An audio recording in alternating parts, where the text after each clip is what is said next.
get set for Tony Dungy, the Hall of Famer on loan from NBC Sports, who joins us from Tampa. Good morning, Tony. Hey, DP, it looks like you guys are having a little too much fun there. I'm watching during the break and a lot of activity going on there. Oh, yeah. Bet you got a nice little setup. You got some sunshine there. You got, is that a We solarium that you have there? That is the kind of the fenced in area around the pool, and I have to be outside. We got 7 kids who are homeschooling. I promise you, it's a lot quieter outside than it is inside. All right, I want to play something for you. We had Dean Blandino on yesterday, and he, of course, was used to be the head of NFL officials. And we were talking about Sky Judge and the role of Sky Judge and what it's going to play, what it's going to look like, feel like with the upcoming season. Is it just for the preseason or the regular season? But here's my question for Dean Blandino and his answer. How often would you contact the officials on the field that we didn't know about when you're from the home office? Can you talk about this now of how often you'd actually do that? Sure. Look, it would happen from time to time. I mean, we had a plan in place, especially during the postseason, where if there was something, and this was going to be a break glass in case of emergency situation, right? This was going to be the Saints Rams. This was going to be something significant. We're not talking about something in the first quarter. This had end of game impact. That we had a code word. I would get involved. I would communicate to the referee. We would get the officials together. They would have a conversation, and we'd figure it out with the help of the video, right? That's not something that would happen very often. It would be in that isolated instance where if this is a play that we're going to talk about for years to come, let's get it right now, even if it's not within the realm of the rule, and let's deal with it now. Didn't happen very often, but we did have that in place. Okay, so that's Dean Blandino. We reached out to the NFL. The NFL said we have no comment, but then through a source, I was told the following, Tony. Dean Blandino was describing how he approached certain situations. Now, this is when he was in that role, and that the rule book permits some of this, but not what he's talking about. Penalty enforcement, the proper down, spot of foul, game clock. Dean Blandino was talking about, if I'm looking at something that needs to be changed, I'm going to do this. Now, he wasn't there for the Rams and the Saints. He's talking about extreme circumstances. Are you surprised at all by, that Dean Blandino was doing this, even though that's not in the rule book? No, I'm not surprised, and I have a lot of respect for Dean. I thought he did his job as well as you could do it. There's a lot of pressure there, and my only, I guess, problem with that would be, how do I know that a play in the first quarter isn't monumental? Yeah. I would have wanted you to step in the first quarter if there was a huge mistake that might impacted my career and my team's chance to win a Super Bowl. So that to me is the whole problem with this Sky Judge thing. Who says what play is going to be critical? How do we know, looking back, what the big play was? Are we going to get involved with everything and every little detail on every play? I never have been a big fan of replay, and I think this is just one of those reasons why. Well, the Sky Judge, I just don't know how much authority he has. Can he see something, and it might be away from the play, where there's a holding call or a personal foul, and then all of a sudden he calls down, and then is he going to dictate what's going on in the field, or is it the other way around? Right. And to me, that's the problem with it. Everybody thinks, oh, well, we've got this guy who can see everything, and he's got all these cameras, and he's sitting there and he can see what actually happened. Yeah, then he can call down. But what happens if there's something else on that play? Do I look at the whole play? Do I look at everything? Hey, yeah, the guy did really catch the ball, but they had offensive holding, or should have been a false start call. We had a play, Rams, Kansas City, huge play. Everybody on TV saw that it was a false start. The play was allowed to go. It was a touchdown for the Rams. Are you bringing that back because you happen to see it? There's just too many things that go on during the course of a game to say we're going to stop a play because we think it's critical. As a former coach, are you glad that the pass interference replay is going away? I just don't see how you can relook at and replay judgment calls. Everybody's judgment is going to be a little different. That's why you hire officials. They make the call on the spot, and you live with it. We've had that for 100 years. And then to say, well, we're going to fix someone's judgment by somebody else's judgment just didn't make any sense to me. The 4th and 15, so no onside kick. So now we're toying with 4th and 15 for the team that would be trying the onside kick. Your thoughts with that strategy? I'm not a fan of that, because to me, now you're replacing the skill of my kicker for the skill of my quarterback. And to me, kickoffs should be a special teams play. And now we're saying it's almost like the 2-point conversion. Okay, you can get 2 points. We make it difficult. So I guess the thought is there. But to me, you when you're kicking the ball off, you should have to kick it off, and your kicker should have to have some skill. I understand the safety aspect of it, but now we're just making the quarterbacks more important. But if we're concerned about safety, the onside kick doesn't have marquee players. You have now. I got to put my offense and defense back on the field for a 4th and 15. So now I have the star players, further at risk with a play like this instead of the onside kick.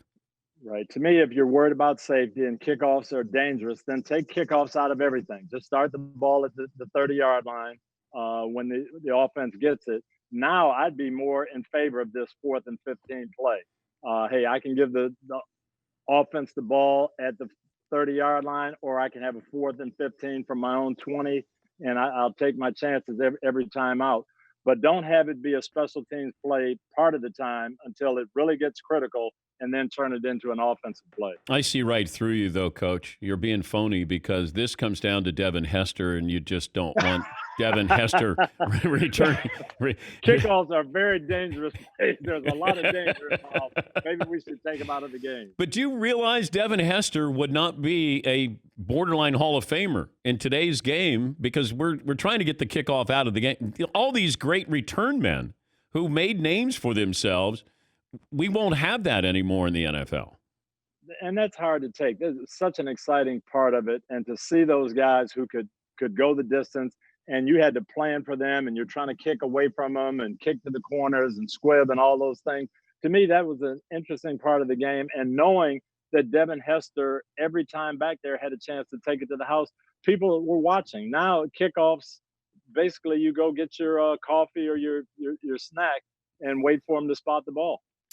I'm also curious about these quarterbacks this year in particular, trying to get acclimated with an offense. I know Tom Brady is doing that. He's going to have, it'll be a challenge, I guess, trying to get your players together. But here you have Joe Burrow is expected to play this year. I don't know if Tua is going to play, or Justin Herbert, or Jordan Love. But if you're looking at Joe Burrow trying to get acclimated with a Cincinnati offense that needs help, and you can't even do it, you have to do it by, Zoom. How difficult is that going to be, and what is the expectation level for Joe Burrow this year? Very, very tough. Tom Brady, his whole thing is timing, anticipation, and he's got to find that with these receivers. Joe Burrow has to find all that too, but then he's got to learn the offense, and he's got to be involved with the offensive coordinator and everyone. So it's going to really, really be difficult. I think in the last 10 years, the offenses have really had an advantage. They could go to Arizona, or Peyton Manning could take his whole crew to Duke, and they could be together and basically practice for a week, 2 weeks if they wanted to. Defenses couldn't do that. And so the offenses you saw just get better and better and really get ahead of the defenses. Now I think it's definitely going to even up, because it's going to be tougher for the quarterbacks. Yeah, I don't know if Justin Herbert plays this year, and if Tua is going to be challenging, Ryan Fitzpatrick. I don't even know if that makes sense for them, but I do think Joe Burrow's coming in, and they expect him to start right away. Yeah, he's got to play, and he will play, and he'll work his way through it. He just won't be as far along as he could have been, and that's going to be tough on him, but he'll make his way through it. I appreciated your comments on the Rooney Rule. That it felt like they were trying to do something and incentivize these owners to do something that they should be doing anyway, and these other head coaches and things. So, that was actually really put forward by Steve Bisciotti and the Ravens, and he just felt like that there needed to be something to kickstart this, that we just can't keep going, and I applaud that.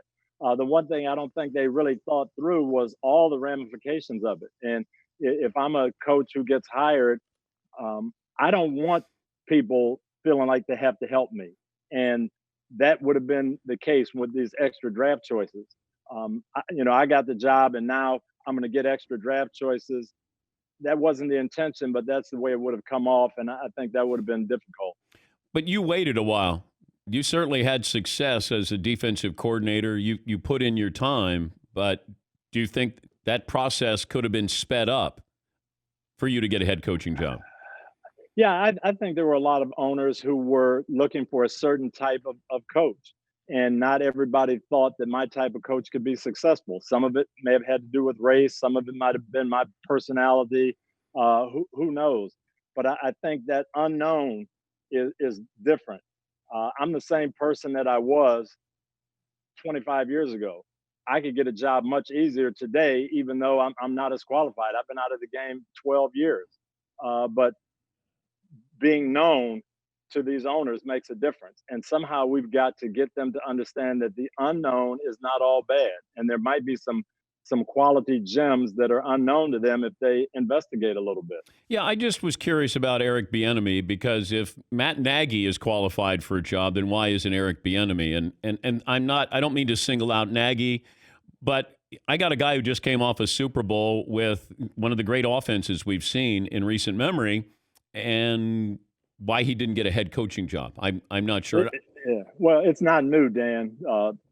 30 years ago, the same thing happened. Mike Holmgren gets on this great run with Green Bay. Mike Holmgren is orchestrating that offense. Everybody who goes into the offensive coordinator position moves on and benefits from it. Steve Mariucci, Andy Reid, they get there, they go on, they do a great job. Sherman Lewis then becomes the guy who gets elevated, and all of a sudden everybody says, well, Sherman Lewis doesn't call the plays. Well, gosh, neither did Steve Mariucci, neither did Andy Reid. That's the way the system works. Fast forward 25 years later, same thing. Doug Peterson, Frank Reich, all these guys in the Andy Reid system, they're doing the same thing. Matt Nagy, and they go on. They win Super Bowls. They go on to become coach of the year. Now Eric gets in the same position, does the same thing, goes to the Super Bowl as the offensive coordinator. And, well, Eric Bieniemy doesn't call the plays. Come on, please. We haven't moved too far on this, Tony. No. I don't know how it has to bum you out. Like you were successful. You're a Hall of Fame coach, but you got to be looking. And you opened up doors for a lot of people, but you got to look around and go, it's 2 steps forward, it's 2 steps back.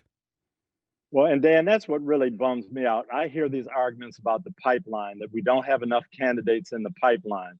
When I coached in 1996, I was specifically looking for young guys who were going to rise up the ladder, and they weren't hard to find. Okay, Lovie Smith and Mike Tomlin. I got criticized quite a bit for hiring these young unknown guys, but if you looked around, you got good recommendations from people. You knew they were going to be good. So for me to just sit there and say, there's not a pipeline now, we can't find these guys, there's no more Leslie Frazier's and Mike Tomlins and Lovie Smiths and Jim Caldwell's, I just don't believe that. Well, you got to keep shouting from the mountaintops, Tone, which I know you're not afraid to do. But, hey, my best to you and the family, and it's always great to talk to you. Thank you. I miss you guys. Got to get up there soon. Hopefully we can do it live one of these days. Don't bring in all the kids, though, Tony. Right? Don't bring... social distancing. We got to stay in groups of less than 10. Thank you, Tony. All righty. We'll see you. Tony Dungy, Hall of Famer.